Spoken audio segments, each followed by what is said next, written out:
Kali ini kita akan membicarakan sesuatu yang sangat menarik, yaitu tentang ibu kota baru yang di wilayah Penajam. Jadi menurut pendapat pribadi, Penajam akan sulit menjadi ibu kota baru yang katanya pada tahun 2024 Penajam itu akan siap untuk menjadi pusat pemerintahan Indonesia. Secara pribadi, pertanyaan pertama adalah siapa yang akan pindah ke sana? Apakah seluruh pegawai negeri di pusat pemerintahan akan pindah ke sana? Apakah pusat pemerintahan yang saat ini ada di DKI Jakarta akan segera bisa memindahkan lebih dari 500.000 orang yang terlibat di seluruh kementerian dan pusat pemerintahan itu bisa pindah dalam waktu 3 tahun ke depan? Tempatnya aja belum jadi, sarananya pun belum jadi. Jadi kalau kita melihat ingin memindahkan, katakanlah 5 juta orang ke Penajam tersebut. Kalau kita satu hari 10 pesawat aja yang ada digunakan, satu pesawat sekitar 200 orang aja, itu 2.000 orang. Untuk memindahkan 2.000 orang dikalikan 365 hari itu baru 700.000. Alias 5 tahun itu belum sampai 5 juta orang kita pindahkan yang setiap hari 2.000 orang. Dan itu tidak sederhana sekali lagi memindahkan orang ke sana. Pertanyaannya, kenapa orang mesti pindah ke sana? Dalam sejarah umat manusia bermigrasi, terbanyak adalah mereka yang pindah karena harapan tinggal atau harapan hidup di tempat yang lama sudah negatif. Untuk itu mereka memerlukan tempat hajat hidup yang baru, yang harapannya lebih baik, lebih cepat, lebih mudah, lebih sehat, dan lain sebagainya. Apakah di Penajam akan kayak gitu? Apakah di ibu kota baru nanti income seseorang naik 3-4 kali lipat dalam waktu yang cepat? Harapan apa yang ada di sana? Kalau tidak ada harapan yang lebih bagus dari tempat yang lama, siapa yang mau pindah ke sana? Kemudian, membangun infrastruktur. Membangun infrastruktur itu ada infrastruktur yang dasar seperti air, sistem jalanan. Infrastruktur itu bukan sekedar benda berpindah dari satu ke yang lain. Ada banyak sarana kesehatan, dan yang paling parah adalah sarana pertahanan. Kita tahu di utara Penajam, di wilayah Indonesia itu ada Malaysia, ada Filipina, ada Tiongkok, yang dengan kapal induknya kita disenderin di Laut Cina Selatan dalam waktu 2 jam itu sudah bisa mencapai Penajam. Dan pangkalan militer di sana tidak ada sama sekali yang bisa mengintercept. Janganlah pernah berkata kita cinta damai, kita tidak ingin berperang dengan siapapun, kemudian kita tidak bersiap. Ingat doktrin dimanapun yang mengatakan kalau kita ingin damai, kita harus bersiap untuk perang. Kita ingin damai, tapi kita harus bersiap untuk perang. Setidaknya pangkalan militer di Kalimantan Timur itu harus tumbuh kira-kira 10 kali atau lebih 10 kali lebih banyak dari, atau 10 kali lebih kuat dari saat ini. Ada intercept radar, ada peluru kendali, ada jet tempur, dan lain sebagainya. Itu belum ada persiapannya sama sekali. Bahkan Kementerian Pertahanan yang saat ini adalah orang yang ingin mencalonkan dirinya di tahun 2024 untuk menjadi presiden berikutnya, itu pun tidak terlihat di buku putih Kementerian Pertahanan akan membangun pangkalan untuk melindungi ibu kota baru di Penajam sampai tahun 2024. Lah kalau dianya tidak membangun atau tidak menyiapkan, bagaimana kalau kita membangun sana sebagai ibu kota baru? Apakah hanya membangun seperti real estate, seperti Bumi Serpong Damai, seperti Alam Sutra?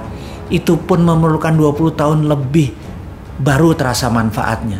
Jadi kalau dikatakan ibu kota baru nanti akan jadi tahun 2024, saya bisa katakan itu tidak mungkin. Dan banyak yang terbuai bahwa itu mungkin. Proyek itu yang terakhir yang kita mau tanya adalah, sekali lagi kita mau nanya, bagaimana cara membangunnya? Apakah dengan berhutang seperti selama ini? Saat ini aja 7 tahun itu menghutangnya hampir 5.000 triliun. Menjadikan total hutang negara itu hampir 6.500 triliun dan lebih. Ditambah membangun ibu kota baru, itu lebih kali dari 5.000 triliun hanya untuk membangun seluruh infrastruktur di sana dan kesiapan software dan hardware. Kita nggak mungkin membangun kota hanya memindahkan hardware. Di situ harus kayak Wakanda. Di situ harus digital country. Pertama kali menjadi digital ibu kota. Berdasarkan berbasis teknologi. Dan ini semua tidak siap kita sekarang. Teknologinya asing semua. Membangunnya pakai uang asing. Lalu membangunnya pakai hutang. Di mana kedaulatan bangsa ini? Kalau sebagai proyek mercusuar seperti orang megalomania, ya mungkin aja hal itu bisa dibangun. Tapi sekali lagi, para pejabat di atas dan para pemimpin tertinggi, Anda bukan orang megalomania.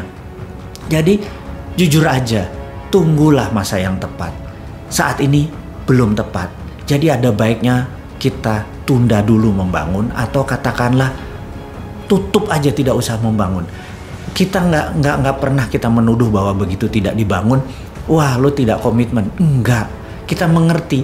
Karena kalau kita dikomunikasikan, Anda sebagai pemimpin adalah directed leader, mengarahkan, menginstruksikan. Kita paham kok. Kalau pakai buzzer, pakai orang bayaran, mereka nggak paham. Mereka hanyalah karena dibayar ya mereka serang aja udah. Pokoknya apa sabdonya Anda di echo aja sama mereka, diamplifikasi aja tanpa melihat bahwa implikasi itu sebenarnya tidak begitu maksud Anda. Sekarang Anda harus menjadi directed leader. Katakan tidak jadi membangun penajam. Katakan akan di-review ulang karena masalah pendanaan. Bukan masalah yang lain. Menurut saya, hemat saya, ini adalah masalah pendanaan. Tapi kalau ditanya, oke, apa kamu cuma mengkritik atau menyinyir doang? Enggak begitu. New Mind punya solusi. Dari dulu, New Mind punya solusi. Dan pindahnya pusat pemerintahan tadi bukan ibu kota loh. Jadi membedakan. Kalau Penajam adalah ibu kota dan pusat pemerintahan. Namun kalau New Mind itu berbeda. Ibu kota tetap di DKI Jakarta. Ibu kota. Tapi pusat pemerintahannya kita geser. Kita lihat ada 5.000 hektar pulau reklamasi yang saat ini berada di utara Jakarta. Itu diluruskan. Itu sebaiknya diambil oleh pemerintah pusat. Bukan membangun pulau reklamasi, tetapi kita mengacu sebentar ke fakta dunia. Bahwa kota Amsterdam di Belanda adalah kotanya berada hampir 4 meter di bawah permukaan laut. Apa yang mereka lakukan? Mereka membangun dam yang sangat besar di laut. Sehingga air tawar yang ke laut itu ke dam tadi. Dan air laut tadi ditutup dengan giant wall yang besar tadi. Sehingga bisa melindungi Amsterdam dan dengan kendali kontrol dari sistem perairan tadi. Nah, kita tahu Jakarta sinking atau menurun perlahan. Kalau didiamkan tanpa ada usaha sama sekali, Jakarta akan tenggelam. Yang terbaik adalah buat giant wall di utara Jakarta, menutupi seluruh teluk Jakarta, ditutup dengan giant wall. Dan giant wall ini di dalamnya ada yang namanya 5.000 hektar tadi atau 3.000 hektar tadi tanah yang akan menjadi pusat pemerintahan. Di sana akan kita bangun seluruh gedung-gedung untuk perkantoran, untuk sarana mengendalikan Indonesia, termasuk ada landing craft untuk tamu-tamu negara. Dan ini semua bisa dikerjakan karena produknya 100% lokal. Yang jelas, kita tidak harus mengganti atau menambah pangkalan militer yang ada. Kita tahu jika Singapura, Malaysia menyerang Indonesia, Pekanbaru bisa intercept. Jika Malaysia, Tiongkok dan Filipina menyerang Jakarta, Makassar atau Madiun bisa intercept. Juga jika musuh kita dari selatan datang, Madiun bisa intercept. Belum lagi Halim, itu dari sisi angkatan udara. Dari angkatan laut, Tanjung Priuk one of the best. Jadi tidak ada satupun yang kita ubah di dalam sistem pertahanan melindungi ibu kotanya. Jadi selain biayanya murah, tidak antar pulau, ibu kota tetap Jakarta, tapi pusat pemerintahan yang digital, yang Wakandanya, itu ada di pulau reklamasi. Tidak ada ribut-ribut lagi di pulau reklamasi. Yang ada adalah solusi. Ini bedanya New Mind dengan Old Mind.